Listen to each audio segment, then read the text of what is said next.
To every human problem, there is a wisdom solution. There is a wisdom solution to every situation of life. Isaiah chapter 5 and verse 13. My people are gone into captivity because they have no knowledge. So knowledge is the know what, and wisdom is the know how.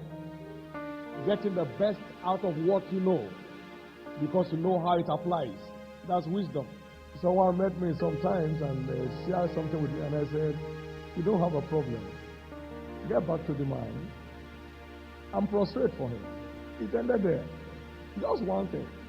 Could have been frustrated all his life just by one prostrate, and then you're over. Between a lifetime frustration and one-time frustration, which one is better?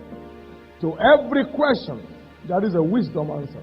To every obstacle, there is a wisdom miracle. It takes wisdom to take off, but it takes greater wisdom to stay off. Haven't we seen a lot of people that have gotten a lot of results and caused a lot of waves at one time or another, and suddenly just fizzle out? As you grow in grace, you must grow in wisdom, so that grace will not be converted to disgrace. As you grow in results, you must grow in resource. Otherwise, the results will crash. We don't really have problems. We just lack what? Adequate insight. Years ago, I said, there is no mountain anywhere. Every man's ignorance is his mountain. Now, let me tell you what that means. Now, somebody is a teacher in the primary school. He has built a house. Another one is an executive in an oil company. He has no plot. The value you derive from your resources is a function of wisdom.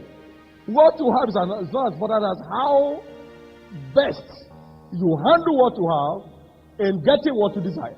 There's a lot of difference. I said something in Kaduna many years ago. One man who came to our church for the first time, he belongs to another Pentecostal church.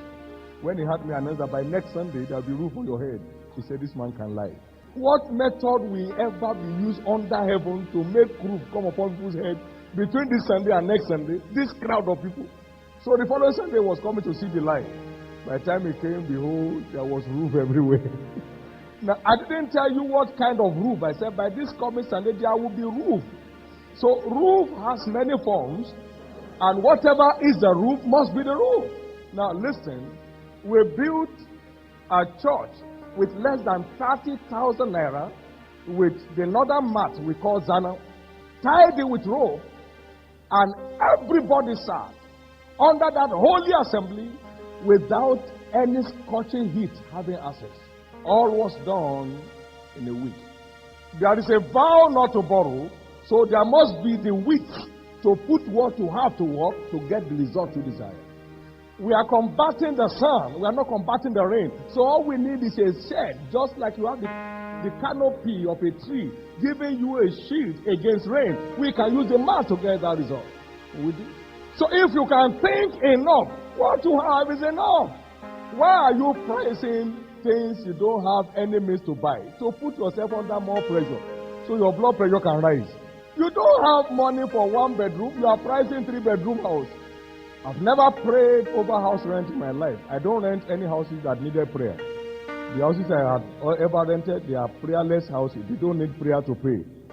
I never sent children to school that needed prayer to pay fees. My children go to the school that don't need prayer for payment. Because the pressures you put on your life, they choke your capacity to reason. And so keep you at the same spot. One of us came to me years ago in Kaduna and he said, he needed for me to pray for him. He needed a job. I said, that car outside, whose car is this? He said, it's my car. I said, that's a job. I said, put this car at Kao Garage and say you are going to Kano. Put on your tie. They will like you. Somebody with a tie and coat and has this car and going to Kano will take his own car. So he went to Kano. Following day, he came back with a smile. He said it works. I said, how? He made 3,000. Then, and he had returned by 2 p.m. He was inside a job, looking for a job. Can you understand what I'm saying? We don't really have problems. We only lack adequate insight. There are untold opportunities all around you where you are standing. The Bible says wisdom is the principal thing, therefore get wisdom, and with all your gettings, because that's what gives value to any other thing. With all your gettings, a good job is not equal to a good life.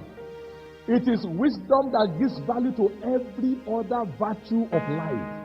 How much you serve is not part of the factors for answered prayer. If you ask anything according to my will, I hear you. And if I hear you, then you know you have received my petitions of me. Not if you hit yourself and then you put your head between your knees. The posture is irrelevant. The temperature of your groaning is not the issue. And when you go before the throne, you have gone before the judge of all the earth. So what you need are your facts. I conclude by saying there is a wisdom solution to every human situation.